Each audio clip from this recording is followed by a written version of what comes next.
आपका तजुर्बा बड़ा है, लेकिन हम जानना चाहेंगे प्रधानमंत्री की उस चुप्पी पर कई तरह के सवाल खड़े किए जा रहे थे। 2020 के बाद से यह कहा जा रहा था प्रधानमंत्री मौन साधना में क्यों हैं, चुप क्यों हैं, हिमालय चले जाएं। लेकिन इस चुप्पी के पीछे की जो आवाज थी अभी सुनाई दे रही है। आप महसूस कर पा रहे हैं बख्शी साहब? कि इस ब्रिक्स मीटिंग में कई बड़े अहम फैसले लिए जाएंगे। एक है ब्रिक्स करेंसी के ऊपर, ठीक है, जिसमें 40% गोल्ड पे बेस्ड होगी, बाकी 60% आपकी जो करेंसीज हैं उनके ऊपर बेस्ड होगी, और उनके बीच में जो समन्वय है वो ब्लॉकचेन और फ्रैक्टल के प्रोग्राम से किया जाएगा। देखिए, अब जैसे कि भारत ने रूस से बहुत सारा तेल खरीदा है, पेमेंट हमने रुपीस में की है। अब रूस कह रहा है कि साहब ये रुपयों का मैं क्या करूं, तो एक एक्सचेंज मैकेनिज्म बनानी पड़ेगी और उससे डी डॉलराइजेशन होगी, जिससे साहब जो अमेरिका का वर्चस्व है फाइनेंशियल मार्केट्स में और dollar is the currency of world trade, वो उसको बड़ा धक्का लगेगा साहब। उसको धक्का लगना फिर भी बात वहीं पर रुकी हुई है। इकोनॉमी की बात है, कहीं ना कहीं लड़खड़ाती अर्थव्यवस्था को ठीक करने की दिशा में, और लगता है ऐसा चीन को ऐसा समझ में आ रहा है कि भाई अब नहीं तो फिर कभी नहीं हो सकता। मेजर जनरल AK सिवाच हमारे साथ हैं रक्षा विशेषज्ञ के तौर पर।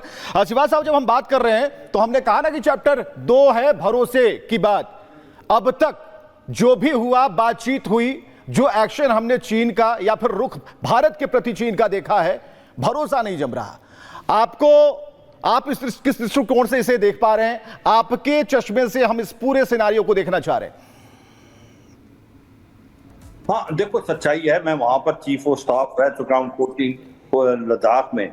ये सच है कि चीन पे भरोसा तो बिल्कुल नहीं कर सकते, मगर ये भी सच है कि भारत ने अभी अपना जो वहां पर स्थिति है वो बड़ी मजबूत कर दी है। हमने जो इंफ्रास्ट्रक्चर बना लिया है लद्दाख से अरुणाचल प्रदेश, वो काबिले तारीफ है। और अब हम करें डिसएंगेजमेंट, जो पेट्रोलिंग है देपसांग में, पेट्रोलिंग पॉइंट 10 से लेके 13 जहां वो जाने नहीं दे रहे तो वहां जाएंगे। मगर हमने ये तो कभी नहीं कहा कि हम अपने ट्रुप्स को डी-इंडेक्ट कर देंगे। जो हमने 50 से 60 हजार अपने ट्रुप्स हैं, जो हमने इंफ्रास्ट्रक्चर बना लिया है, उनका हैबिटाट बना लिया है, मुझे नहीं लगता भारत इतनी जल्दी उनको वहां से निकालेगा, क्योंकि चीन पे भरोसा नहीं कर सकते। और मुझे लगता है कि ये एक भारत की कूटनीति की जीत है। एक बहुत बड़ा प्रेशर डाला था भारत ने चीन पे कि हम बिजनेस एज यूजुअल नहीं हो सकती, रिलेशन जब तक इंप्रूव नहीं होंगे, जब तक यथास्थिति अप्रैल 2020 और लाइन ऑफ एक्चुअल कंट्रोल में शांति नहीं आएगी। तो सच्चाई है, कहीं ना कहीं प्रेशर आया शी जिनपिंग पे, क्योंकि ये सच्चाई है उनकी इकोनॉमी बिल्कुल अच्छा नहीं कर रही, सप्लाई चेन वहां से मूव कर गई है, इंडोनेशिया, वियतनाम भारत में आ गई हैं।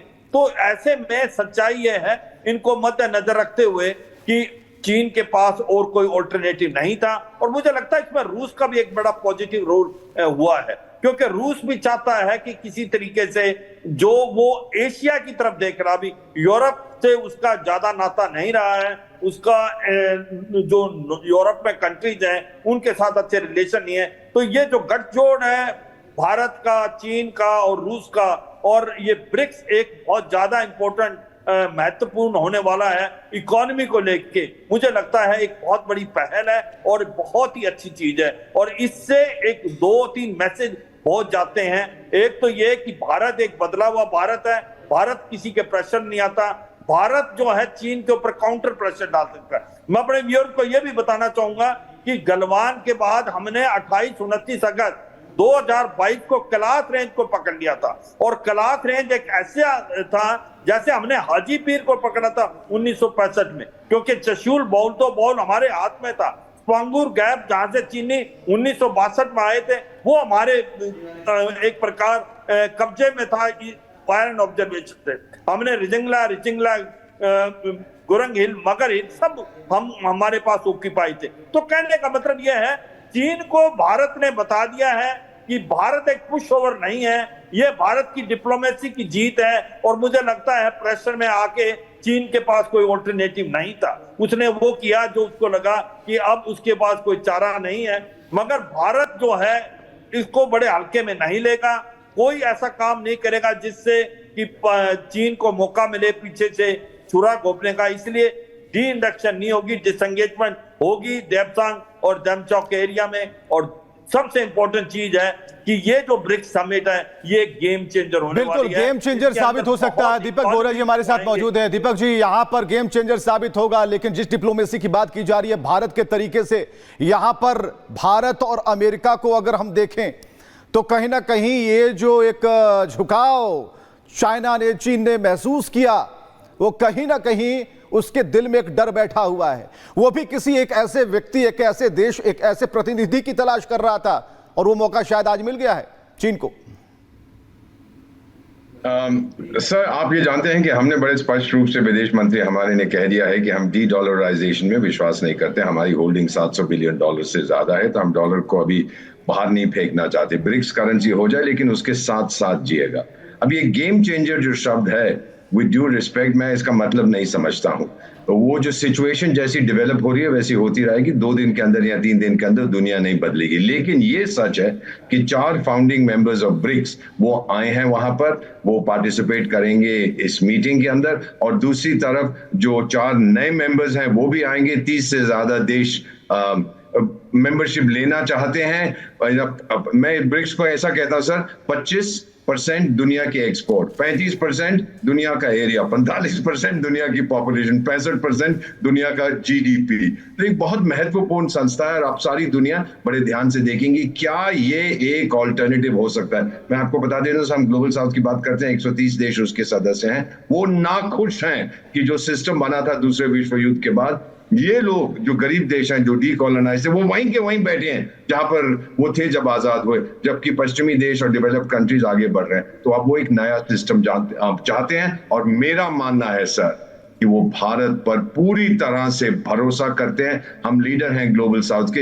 ये भी चीन के जहन में था कि भारत का शायद मैं फायदा उठा सकता हूं भारत की दोस्ती डेवलपिंग नेशंस के साथ, नहीं तो मेरी अपनी छवि बहुत खराब है भारत के साथ दोस्ती करके। मैं उनको बताना चाहता हूं कि मैं भी रीजनेबल हो सकता हूं, लेकिन सर इन पे भरोसा हम बिल्कुल नहीं करते sir. Major general GD Bakshi हमारे साथ हैं। और बख्शी साहब, पूरी तरीके से आप सुन पा रहे हैं, अभी कुछ भी नहीं कहा जा सकता।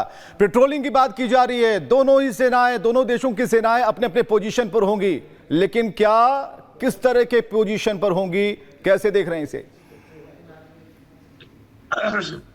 देखिए, बात ऐसी है कि 1949 में कम्युनिस्ट चीन का गठन हुआ था।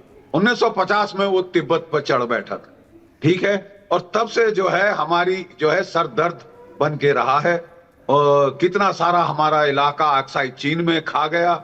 उसके पश्चात 1962 में तो उसने हम पे चढ़ाई कर, ठीक है, पूरा जो है अचंबा हासिल किया, हम पे चढ़ाई कर दी। हमें उम्मीद नहीं थी कि वो ऐसा करेगा। उसके बाद साहब, लेकिन मैं सिर्फ इतना कहना चाहता हूं कि लाखों टन पानी ब्रह्मपुत्र नदी में बह चुका है। आज वो भारत नहीं है जो 1962 का भारत था। ये बहुत सशक्त और सक्षम भारत है। और इन्होंने आंखों में आंखें गाड़ कर ये जो गालवान की कॉन्फ्रंटेशन हुई थी, उसके बाद जो हमने पलटवार चुशूल में किया था, उससे चीन को समझ आ गया है कि साहब दाल नहीं गलने वाली, तमाशा नहीं कर सकते आप, और तमाशे करोगे तो उनकी खामियाजा भुगतना पड़ेगा। अब साहब वो यथार्थ पे जा रहा है। लगता है कुछ रूस ने मध्यस्थता की है इसके अंदर कि इन दोनों के बीच में, हमारे बीच में टेंशन कुछ कम हो और एक संकेत दिया जा सके G7 नेशंस को, अमेरिका को, कि साहब और भी जो है वो भी, उनका भी पलड़ा भारी हो रहा है। और ब्रिक्स का पलड़ा तो डेफिनेटली भारी हो रहा है। आपको अभी एम्बेसडर साहब ने बताया कि G7 के मुकाबले में कितना सशक्त ये संगठन है। और मनमानी नहीं हो सकती साहब कि $300 बिलियन जो दिए रूस ने अमेरिकन बैंकों में, यूरोपियन बैंकों में, खत्म, खा लिए साहब। और 5 बिलियन उसका इंटरेस्ट उठा के तो थमा दिया यूक्रेन को। वेनेजुएला कह रहा है मैं अपना गोल्ड यूके से निकालना चाहता हूं, तो यूके कहता है नहीं साहब आप नहीं निकाल सकते, आप अपना गोल्ड नहीं संभाल सकते। अब साहब ये तो अजब दादागिरी और मनमानी है। इसलिए वर्ल्ड जो banking system, world financial system में बदलाव तो साहब आना पड़ेगा। और लगता है कि वो ये जो उल जलूल हरकतें हैं इनसे वो बदलाव नजदीक आ रहा है। अब ये बड़ा ध्यान से देखना होगा कि इस ब्रिक्स समिट में होता है क्या। अमेरिका पिछवाड़े से बड़ा प्रेशर डाल रहा है भारत पे कि हम डी डॉलराइजेशन के साथ ना जाएं। अब देखते हैं आगे आगे होता है क्या। चलिए आगे आगे क्या होता है, जीडी बख्शी साहब कह रहे हैं। लेकिन इस वक्त एक बड़ी खबर आ रही है एलएसी पर। आर्मी चीफ की पहली प्रतिक्रिया, समझौते के बाद आर्मी चीफ की पहली प्रतिक्रिया सामने आई है। विश्वास बहाली की कोशिश कर रहे हैं। आर्मी चीफ का कहना है विश्वास बहाली की कोशिश कर रहे हैं, तो एक बहुत बड़ा रिएक्शन है। हम अप्रैल 2020 से पहले वाले यथास्थिति वाले पर स्थिति में लौटना चाहते हैं। हम सेना को पीछे हटाने, तनाव कम करने, एलएसी को व्यवस्थित रखना चाहते हैं। We are trying to restore the trust. How the trust will get restored? It will get restored once we are able to see each other. And we are able to convince each other, look, the buffer zones which are there, which have been created, we are not creeping. So as of now, what has happened? We are trying to restore the trust. How the trust will get restored? It will get restored once we are able to see each other. And we are able to convince each other, look, the buffer zones which are there, which have been created, we are not creeping. And both have to reassure each other.